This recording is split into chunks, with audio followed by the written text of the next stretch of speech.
Hi, welcome to Let It Simmer, and today let's make this beautiful orange and chocolate pie.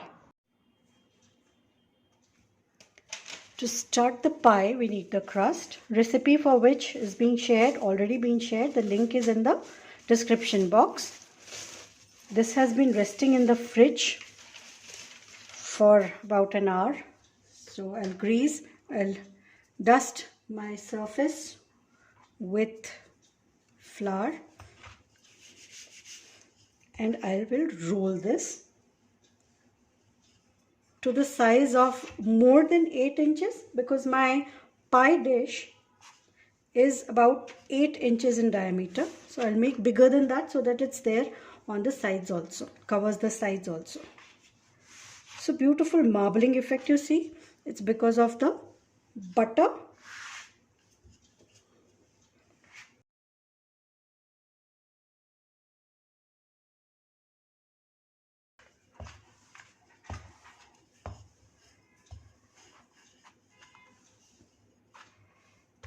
Okay. Right. Just move this to a side.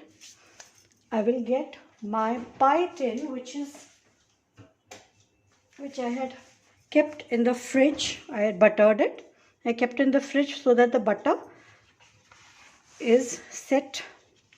Now I'm going to place this.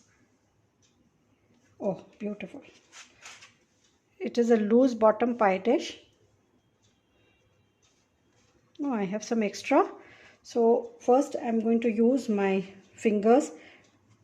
Make sure that your nails are blunt, otherwise you will have accidents. Okay. Pressing down the sides evenly. If there's a little gap, don't worry, we'll fill it up. But first we need to press down the sides and the center. Okay, right. Now the sides, press it nicely so that it takes the shape of the pan. You see, it is all corrugated kind of a thing here. Okay, and as you go, just cut off the excess, the overhang. Press it into the wall and cut off the overhang there.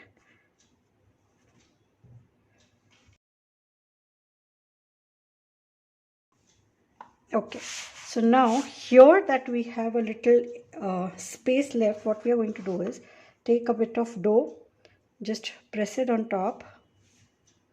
Just press, don't knead it there. Just press it down. There, you have it. All the sides are beautiful now. Now we are going to make holes in it with this fork.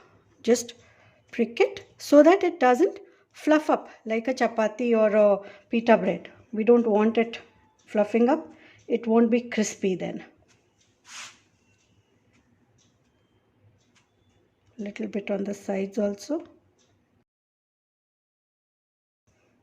Okay, I think that's enough. Next, what I'm going to do is here I have parchment paper. I'm not going to bake it like this. I have this parchment paper. Now, because it doesn't stay, what I do is I scrunch it up. Scrunch it up. Open it again. This is a little tip that really works wonders. Now the parchment paper won't move. And you can cut off the excess.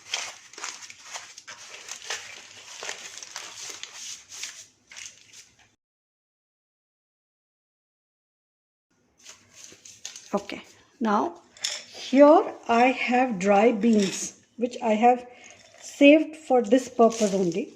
I don't use them in my cooking. Just spread them evenly. Now this weighs the pie crust down so that it doesn't rise. We don't want it to rise. Now we'll bake this in the oven for 20 minutes.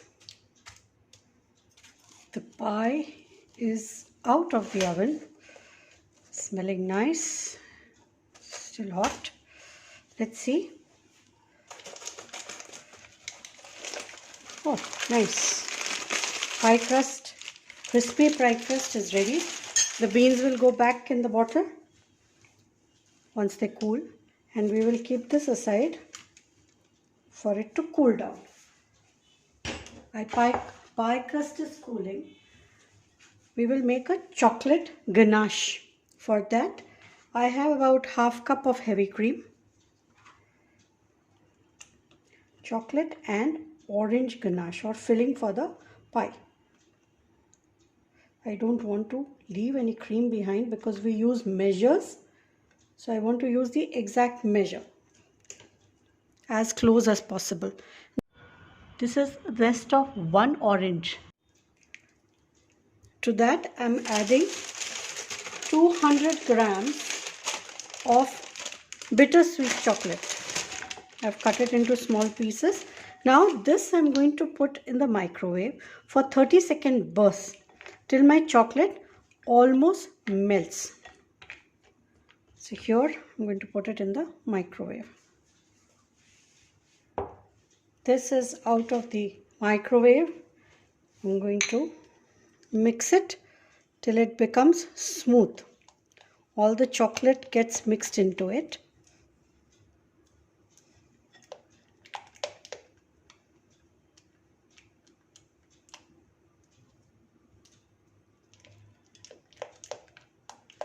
There, this is quite smooth.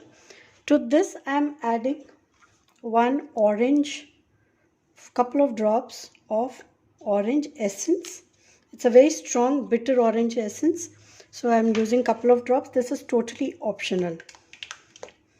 To this, while it's still warm, we'll add a tablespoon of butter.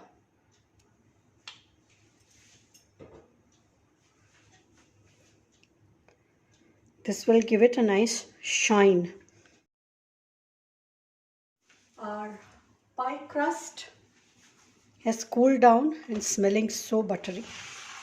Now what we are going to do is pour the ganache on this and refrigerate it.